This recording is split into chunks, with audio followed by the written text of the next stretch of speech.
Libre-échange. Une personnalité se livre, ses créations, ses valeurs, ses engagements. Une émission avec Olivier Biscay.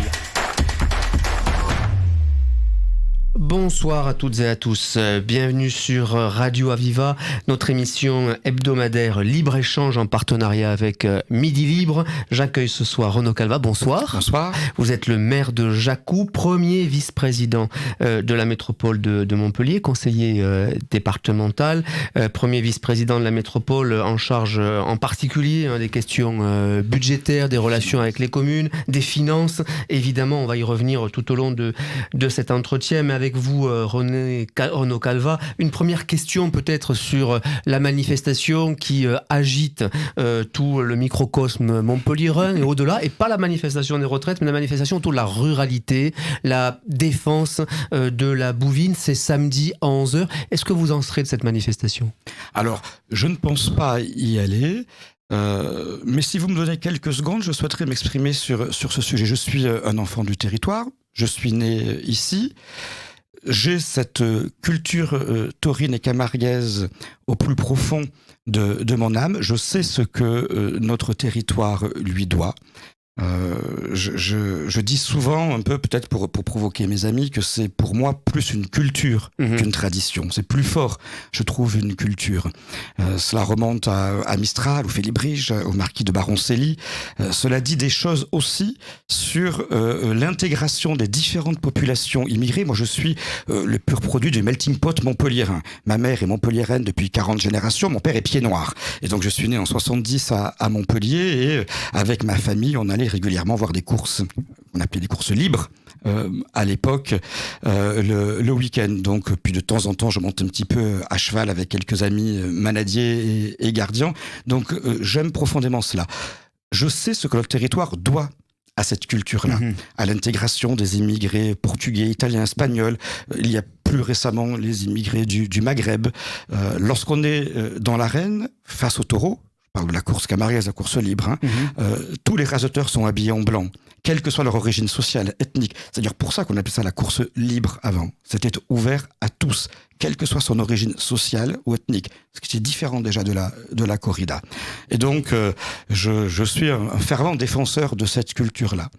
Vous défendez la bouvine. Parallèlement à cela, je ne veux absolument pas interdire celles et ceux, soit qui ne la connaissent pas, qui ne la comprennent pas, ou même, pourquoi pas, qui s'y opposent à s'exprimer. Vous connaissez très bien, comme moi, l'adage que l'on attribue à tort à Voltaire. Je ne suis pas d'accord avec ce que vous dites, mais je me battrai pour que vous ayez le droit de le dire. Et donc, des élus de Montpellier ou d'ailleurs, peu importe. Moi, je suis né à Montpellier, j'ai grandi à Clapier, je suis le maire de Jacou, et quand j'étais plus jeune, je montais à cheval à Moguio. Donc, franchement, je fais pas il n'y a pas de limitation géographique à la passion du taureau ou à l'engagement écologiste ou animaliste. C'est une faute et une erreur de dire cela. Je ne vois pas en quoi je me sentirais en danger parce que des gens pensent différemment de moi. On débat, on discute. Les choses évoluent déjà. Il y a 20 ans, j'ai assisté régulièrement à des bistournages. Il y en a un peu moins aujourd'hui, on le reconnaît. Donc vous comprenez qu'il y ait un échange, vous comprenez qu'il y ait des débats, est-ce que vous comprenez qu'il y ait une manifestation ? Bien évidemment, je le comprends tout à fait, et je comprends qu'il y ait des milliers de gens dans l'Hérault, et y compris moi, qui aient envie de marquer cet attachement fort à notre art de vivre, à notre culture, à nos paysages, à cette façon de gérer le territoire, fortement marqué de tradition camarguaise et de tradition de bouvine. Mais en même temps, je ne veux pas empêcher des gens dans un conseil municipal élu par le peuple de pouvoir s'exprimer. Dans un monde parfait, on pourrait en débattre sereinement. Force est de constater que malheureusement, dans les deux cas, on a peut-être des femmes et des hommes qui ne souhaitaient pas pouvoir échanger sereinement. Dont acte. En revanche, moi, je réaffirme avec beaucoup de force l'attachement à ce que je suis, à la culture de ma famille, de ma vie, de mes racines, du territoire dans lequel je suis né et je suis profondément ancré. Mais cela ne me donne pas le droit d'interdire à quelqu'un d'avoir un avis différent du mien.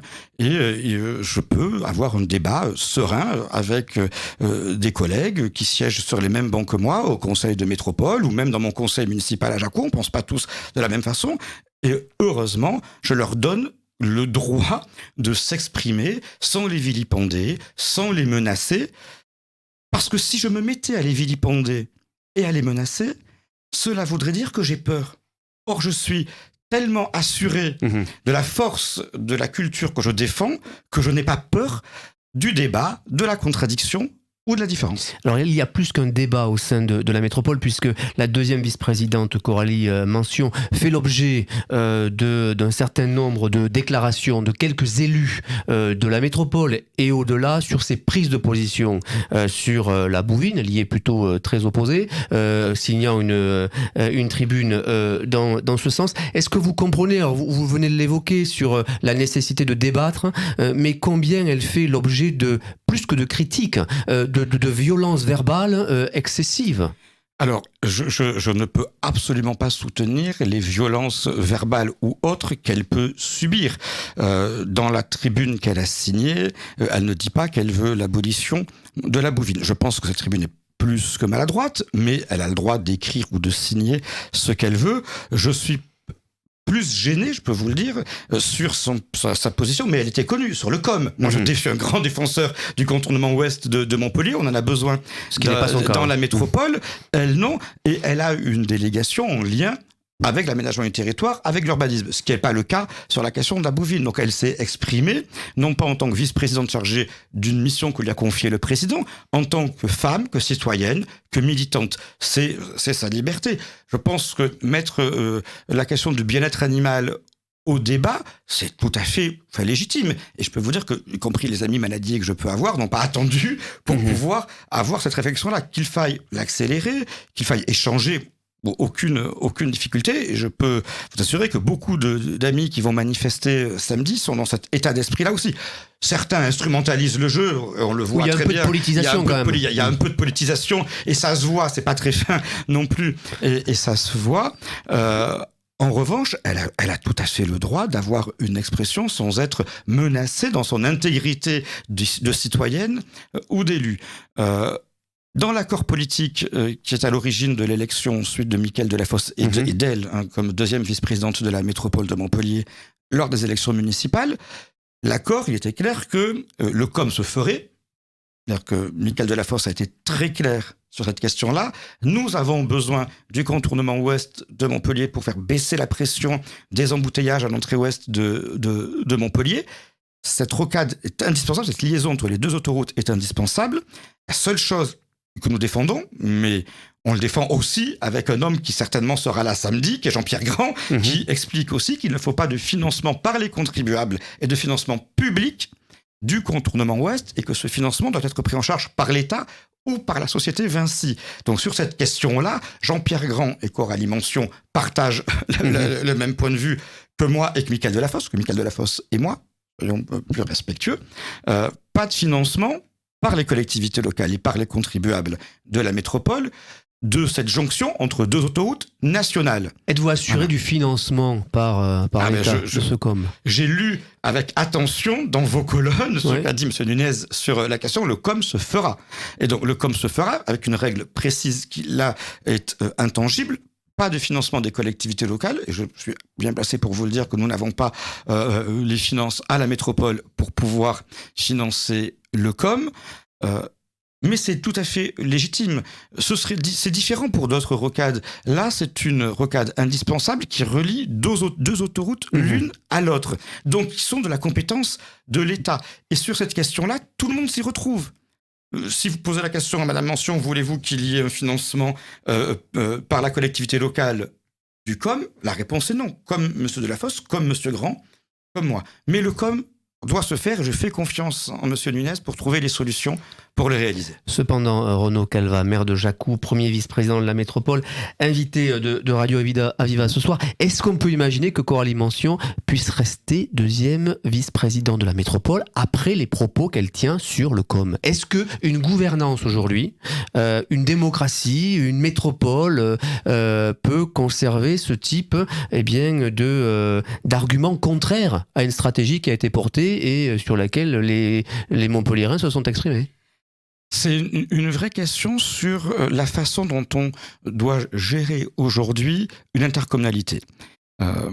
J'espère avoir quelques secondes pour pouvoir m'exprimer sur ce sujet-là. J'ai vécu dans le précédent mandat, je le dis, qui était animé par Philippe Sorel, des moments de grande tension, où plus de 12 maires n'avaient pas voulu voter le budget proposé par Philippe Sorel, une gouvernance qui était extrêmement agressive, des conseils de métropole bien plus difficiles, alors on a peut-être tendance à oublier, vous pouvez retrouver les vidéos, bien plus difficiles, où les noms d'oiseaux fusaient entre les élus, avec beaucoup moins de respect, y compris entre certains élus dans le conseil de métropole.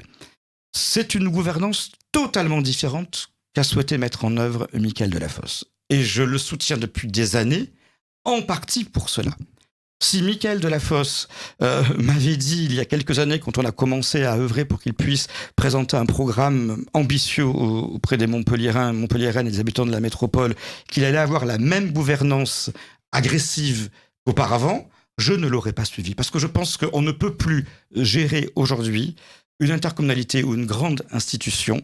On ne peut plus le gérer avec autant d'agressivité ou de violence ou en exigeant que tout le monde marche avec les petits doigts sur la couture du pantalon. Vous avez des maires qui n'ont pas voté le projet phare de l'équipe de Mickaël Delafosse sur la gratuité des transports en commun, qui se sont exprimés avec beaucoup de dignité. Je pense à mon ami Arnaud Moignet, qui pour des raisons philosophiques, vraiment de valeur aussi, et qui sont les siennes et que je respecte, je ne partage pas, mais que je respecte profondément, et qui n'a pas voulu voter la gratuité des transports en commun dans la métropole, pourtant mesure phare présentée par Mickaël Delafosse.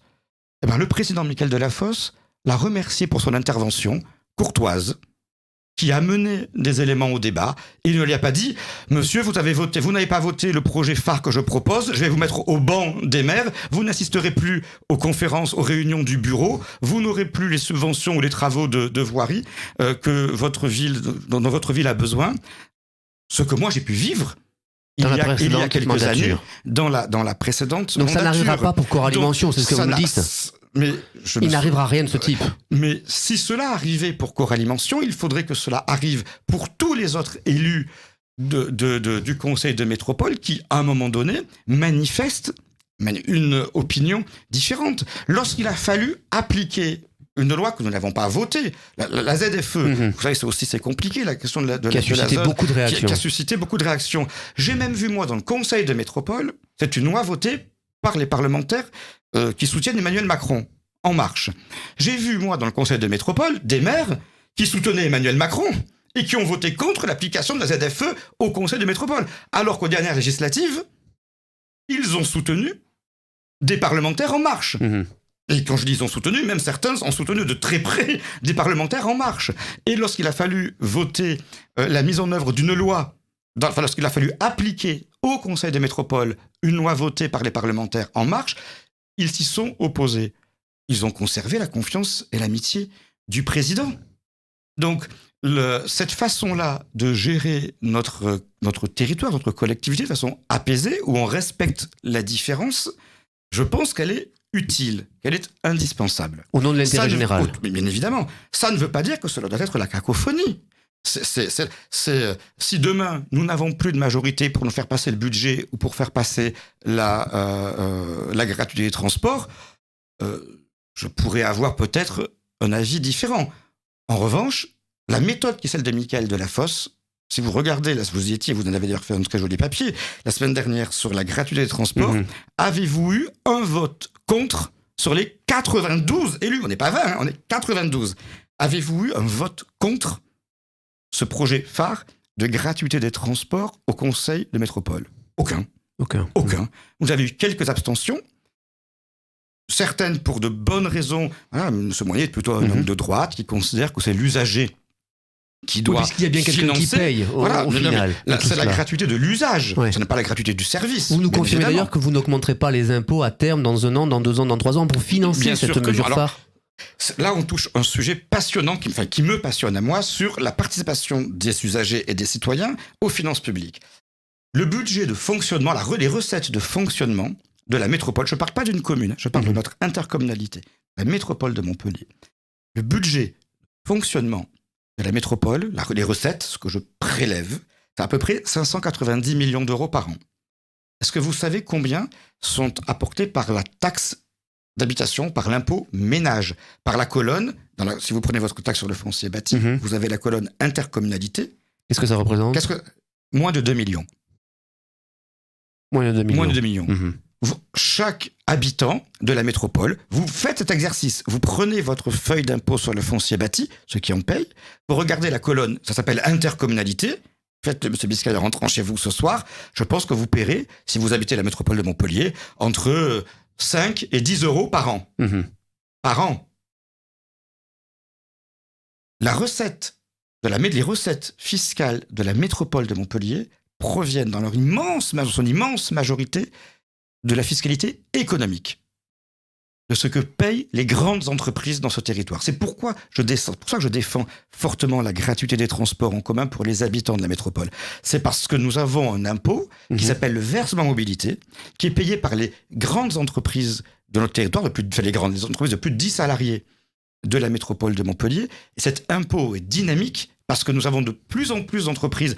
Les actions économiques que nous menons, la politique économique que nous menons pour attirer les entreprises dans notre territoire commence à porter leurs fruits. L'année prochaine, par rapport au budget 2023, par rapport au budget 2022, le versement mobilité va rapporter 8 millions d'euros de plus.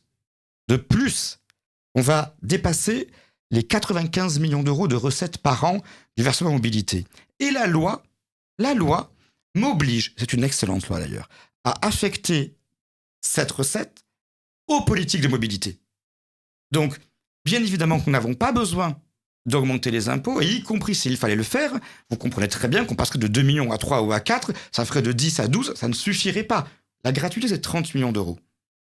Et le versement mobilité, le dynamisme économique du territoire, nous permet de financer la gratuité sans baisser le niveau de service et sans augmenter les impôts des ménages. Donc une mesure largement finançable, vous venez de nous l'indiquer, et de rassurer probablement un nombre de Montpelliérains qui pouvaient s'en inquiéter. C'est aussi une bonne manière, cet apport, de financer de nouveaux transports, de nouvelles lignes. Il y a la ligne 5 qui est évidemment très attendue. Est-ce qu'on peut imaginer qu'il y aura d'autres projets dans les prochaines années pour favoriser l'accès aux différentes communes de la métropole ? Alors, d'autres projets de tramway, la réponse est claire. À part l'extension de la ligne 1, bien sûr, qui est déjà sur les rails, qui est déjà financée, une ligne 6 de tramway à l'échelle des 5 autres lignes, non. Parce que nous aurons, avec la ligne 5, un très bon maillage du territoire en transport en commun autonome, en site propre. En revanche, pour justement les communes des deuxièmes couronnes de la métropole de Montpellier, Castries ou Cournon-Terral, Cournon-Sec, IRGT à la Vérune, on a longuement discuté avec le conseil municipal, le groupe majoritaire de la Vérune sur ces questions-là, avec monsieur le maire. Nous allons mettre en place ce qu'on appelle le bus-tram. Ça coûte beaucoup moins cher qu'une ligne de tramway, et ce sont des bus qui utilisent le plus possible une voie dédiée, mais qui donc en site propre, mais qui ne nécessite pas l'achat de rames extrêmement chères que nécessité par une ligne de tramway classique. Donc, il n'y aura pas de 6e ligne de tramway dans la métropole dans les années qui viennent. Ça coûte quand même 500 millions d'euros, donc le coût. Mais en revanche, il y aura 5 lignes de bus-tram qui vont nous permettre de mieux desservir les communes de la deuxième couronne de la métropole, et ensuite les communes plus rurales seront rabattus sur les pôles d'échange de Castries, par exemple, par des navettes ou des systèmes de covoiturage, on finance Klaxit, ou des pistes cyclables dédiées, pour ensuite pouvoir utiliser le bus-tram et pouvoir rejoindre Montpellier rapidement sur des voies dédiées. Donc c'est un concept que Julie Fraîche et toute l'équipe, c'est un concept global. La gratuité des transports est une mesure extrêmement vertueuse, à la fois en matière de transition énergétique, on le voit très bien, et en matière de pouvoir d'achat. C'est la mesure phare, solidaire et écologique. Ça permet de redonner du pouvoir d'achat à nos concitoyens, de modifier notre comportement de déplacement. Là, il y a encore un peu de travail quand même. Vous entendez évidemment bien les irritations, les colères, parce que des gens ont encore la voiture et n'entendent pas prendre des transports en commun. Mais l'objectif n'est absolument pas de supprimer la voiture, pas du tout, ça n'aurait aucun sens. Et il faudrait là bien plus de 5 lignes de transport en commun. L'objectif est de réduire le plus possible la voiture à son usage résiduel. En fonction de votre origine-destination, vous ne pourrez pas trouver de transport en commun qui corresponde à un délai raisonnable de trajet. Et il n'y a aucune difficulté à cela. Mais si on arrive ne serait-ce qu'à baisser de 10 ou 20% l'usage de la voiture individuelle pour le trajet domicile-travail, on aura réglé une grande partie du problème. On dit souvent, et moi le premier, je suis né ici, donc je peux vous dire que la traversée de Castelnau, quand j'allais au collège à Castelnau, quand j'étais petit, et que mon papa traversait Castelnau pour m'amener au collège, quand il allait travailler, le centre-ville était déjà embouteillé. Et c'était sur la 113, c'était la même chose. Ça allait un petit peu moins aujourd'hui, sur la 113, quand vous regardez bien. En revanche, à partir de 10h30, vous n'avez plus personne sur la route, hein. Ça roule mieux. Ça recommence après à être compliqué vers 16h. Vers 16h. Mais on voit qu'on a des pics. Donc il faut, si on arrive à diminuer de 15% à peu près, 15-20%, 20% c'est le maximum que l'on espère, hein, la fréquentation en voiture individuelle pour le trajet pour les déplacements domicile-travail, parce qu'on aura proposé une alternative crédible, sûre, avec des pistes, quand je dis sûre, c'est la piste cyclable sécurisée bien sûr. Pour éviter le plus possible un accident, ou le tramway sécurisé avec la brigade de sécurité dans les transports pour qu'on se sente en sécurité dans son tramway, on arrivera à atteindre cette baisse-là de l'usage de la voiture individuelle et on aura gagné notre pari. Est-ce que sur ce point, on peut imaginer, d'ailleurs le maire Michael Delafosse va lancer plusieurs réunions dans les quartiers de la ville de Montpellier, que vous sollicitiez davantage les citoyens, les électeurs, les habitants, parce qu'eux-mêmes ont peut-être des propositions et des suggestions à faire. C'est tout l'intérêt de ce que fait le maire dans son conseil municipal. Avec Montpellier change avec vous. Vous avez vu les affiches et je crois que ça commence le vendredi 10 février. Ça commence vendredi 10 février où justement le maire et son équipe. Alors je suis moi très heureux que le maire de Montpellier, bien sûr, mette en œuvre cette démarche-là. Mais ce que nous, maires de village, on fait tout le temps. Samedi matin, j'ai reçu chez moi à Jacou les riverains de la rue on a un projet de quartier apaisé à Jacou, dans la rue du Languedoc, le chemin des Tamaris, pour les citer. Vous voyez peut-être pas où c'est, mais les Jacoumards, eux, savent où sont ces rues, chemin des Tamaris, rue du Languedoc. Et j'ai passé la matinée de samedi avec une quarantaine de riverains pour travailler à la mise en place de sens unique, de chemin piétonnier pour les enfants qui vont à l'école. Dans nos villages, on fait ça depuis des années. Comme moi, je suis né ici à Montpellier, c'est un gros village, Montpellier. Voilà, et donc, je suis très content que Michael Delafosse mette en œuvre cette méthode-là au plus près des habitants, d'écoute, de constatation. Mais ça m'étonne pas de lui, parce que c'est ce qu'il a, c'est ce qu'il est au fond de lui. C'est un homme profondément à l'écoute et qui sait aussi que de ces échanges-là avec les concitoyens peuvent sortir très souvent de très très belles idées. Donc, je suis sûr que ça se passera très très bien. Renaud Calvat, maire de Jacou, premier vice-président de la métropole de Montpellier et conseiller départemental. Ce qui m'amène à vous poser la question sur la réforme des institutions. On lit ici ou là que le président Macron voudrait redessiner, redécouper la région Occitanie. On dit même qu'il voudrait réorganiser les intercommunalités et les départements. Vous qui êtes sur ces missions-là, qui connaissez bien le territoire et qui connaissez bien les rouages de notre administration et de la politique, qu'est-ce que vous dites à Emmanuel Macron sur ce point ? Un peu de sagesse, de sérénité. Vous vous imaginez pas le travail gigantesque pour les équipes de Carole Delga, mais aussi de l'État. Aussi de l'État. Lorsqu'a été mis en place la grande région, la fusion de Midi-Pyrénées et de Languedoc-Roussillon, il a fallu un effort, un travail, une énergie gigantesque pour y parvenir. Aujourd'hui, ça marche. Ça fonctionne. Aujourd'hui, la région, elle construit de magnifiques lycées.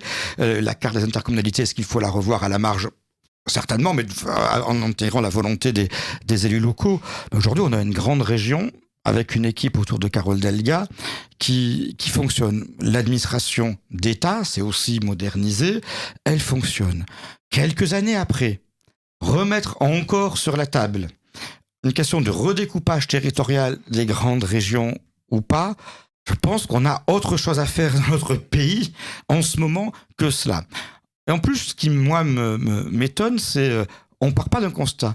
J'ai lu le papier dans Midi Libre, comme beaucoup de monde sur ce projet-là, mais je n'ai pas lu ce qui serait à l'origine du projet d'Emmanuel Macron sur cela. Est-ce que aujourd'hui, les lycées accueillent moins bien les élèves qu'il y a 10 ans ou qu'il y a 30 ans ? Ce que je sais, c'est que depuis la décentralisation, depuis que les collèges sont gérés par le département et les lycées par la région, les lycées sont de meilleure qualité, on mange mieux dans les cantines, et on est au plus près des parents d'élèves et des habitants parce qu'on est à portée d'engueulade. Est-ce qu'il faut au moins revoir un échelon ?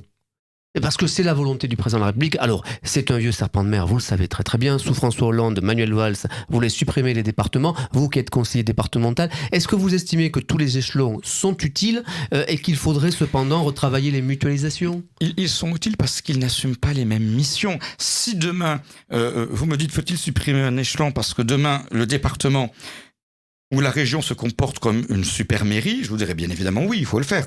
Mais ça n'est pas le cas. Aujourd'hui, le département assume principalement sa mission d'accompagnement et d'aide sociale. Nous allons voter dans quelques jours avec Hébert Mesquida un budget qui va atteindre 1,8 milliard d'euros. Sur ce 1,8 milliard d'euros, la moitié est consacrée à l'aide sociale, à l'accompagnement des personnes en situation de handicap, à l'accompagnement de nos aînés. C'est donc de la redistribution. À côté de cela, vous avez toutes les politiques d'insertion mises en place par le conseil départemental. On a besoin d'avoir une bonne échelle pour cela. Et on a chez nous des équipes au conseil départemental. Je pense pour moi, la question de l'insertion et du RSA, si on prend un exemple très, très précis. Rapidement. Je pense qu'il est utile de le gérer à l'échelle départementale parce que le citoyen qui est au RSA à Jacou, il a les mêmes problématiques que celui qui est au RSA à Téhéran. Et donc, il a besoin d'avoir des politiques publiques qui lui soient proposées pour se former, pour trouver un emploi à une échelle plus grande que simplement son intercommunalité. Donc, faut-il retravailler sur la carte de l'interco à droite ou à gauche parce qu'il y a des maires qui le souhaitent ? Pourquoi pas ? Mais pas n'importe comment. Je pense que l'État a d'autres chantiers en ce moment que celui-là. La grande région, elle fonctionne. Carole Delga a une équipe et son équipe, et ça fonctionne. Je pense que c'est pas le moment de remettre ça sur la table. Bien compris, Renaud Calvat, maire de Jacou, premier vice-président de la métropole, vous étiez mon invité ce soir. Merci beaucoup, très bonne soirée. Merci à vous. Libre-échange. Une personnalité se livre. Ses créations, ses valeurs, ses engagements. Une émission avec Olivier Biscay.